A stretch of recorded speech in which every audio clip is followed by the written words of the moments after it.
Girlfriend, have you ever wondered how to get the most out of in-person networking events? Well, we're going to get to the bottom of this in today's video. We will see you inside.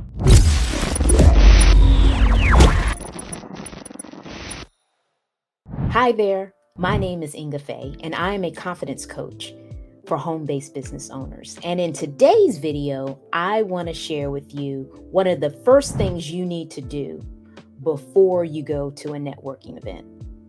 Secondly, I also want to share how it's important to do this one thing while you're there. And last but definitely not least, I want to share with you one of the biggest mistakes most people make when it comes to going to an in-person networking event. Let's do this, shall we? So today I wanted to talk to you about one of the first things that you want to do before going to a networking event.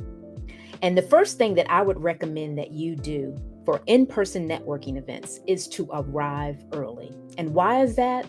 Because you want to make sure that you have the most time available to interact with the people that are actually there.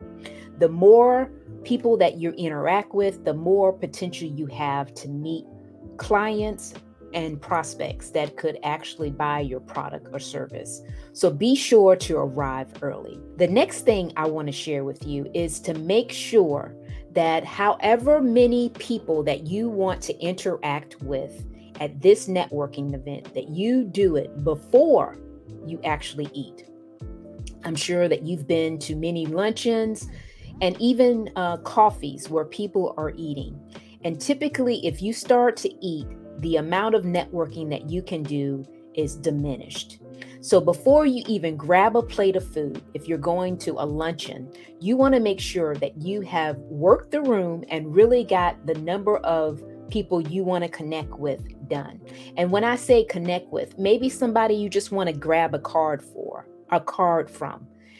To really get to know them maybe later at a better date. But you want to make sure you do that before you eat. Because once you sit down, girlfriend, you'll see that people are going to start leaving. You'll also see that people are going to go to a set table and there may not be other seats where you can sit and get to know them. So it's very imperative that you get the number of people or number of connections that you want to connect with while you're there before you eat. So is that 3? Is that 5? Is that 10? All of that's going to be contingent on the size of the networking group. So make sure that you get that done before you sit down and eat. Now, before we go into one of the biggest mistakes people make while they're at the networking event, I wanted to remind you to subscribe to the YouTube channel. Be sure to click the link below so you won't miss a beat, because we upload a video every Thursday for your viewing pleasure, and we want you to know when it's out. So now let's talk about a common mistake people make while they're at the networking event. Now, while they're at the networking event, I have found that many people make it a point to give their sales presentation while they're there. And people don't want to be sold. They just want to buy. So it's very imperative when you go to these networking events, you're going there to connect, to network, which means that you're going to find people that potentially have something in common with you that you could potentially talk about and then exchange cards. This is not the time that you rattle down all the product benefits and all the service benefits your particular product or service offers. You do not want to do that at this networking event. You merely want to relate, connect, and then hopefully be able to have a way to talk to them later after the event is over with. Okay. And then if you keep it simple like that, you're not going to find yourself only talking to one person, because I know that's a common problem too. You connect with somebody and it's only one person that you connect with. And as a result of that, you've missed all of these other great people that were at the in-person networking event because you just talked to that one person. Network. Talk to other people. Don't just talk to one person while you're there. Make sure that you're truly networking and not just conversating when it comes to in-person networking events. So I'm curious, have you been to a networking event where you had somebody there that was more salesy than human? Comment below and let us know. You know how that feels if you have. So make sure you don't do that. Okay? All right, so now we're going to talk about one of the biggest mistakes people make when it comes to going to a networking event. And one of the biggest mistakes that I have noticed that people make is that they don't follow up.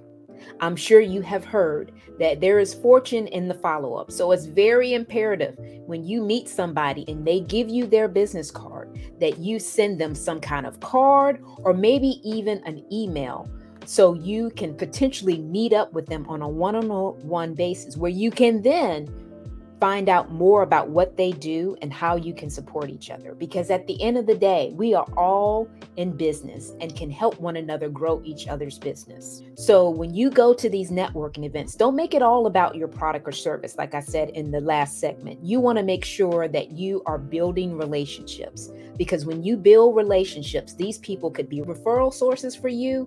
They could also be collaborative partners for you, and then they could be clients with you. But remember, people buy people, and they're only going to buy from people that they know, that they like, and that they trust. So if you don't follow up with them, and who knows, they may not come to another networking event for months on end, you got to make sure that you make that point of contact and don't wait for them to do it, okay? Because everybody doesn't know that that's what they're supposed to do. Make sure that you make that point of contact so you can also build those relationships, build those connections, and find collaborative partners, referral sources, and clients for your future business. Now, I would love to help you in your direct sales business. Like I said before, I am a confidence coach for home-based business owners, primarily for those that have an MIA upline, because I experienced that myself. I would love to connect to see if we're a good fit to work with one another. And I have a discovery call, which is actually free, where we can sit down and talk about some of the things you want to do with your business and see if we're a good fit to work together. And if we're not, I definitely could refer you to my network of coaching friends that could potentially help you. If this sounds like something you are interested in, be sure to click the link below in the description. And as always, thanks for watching, and bye for now.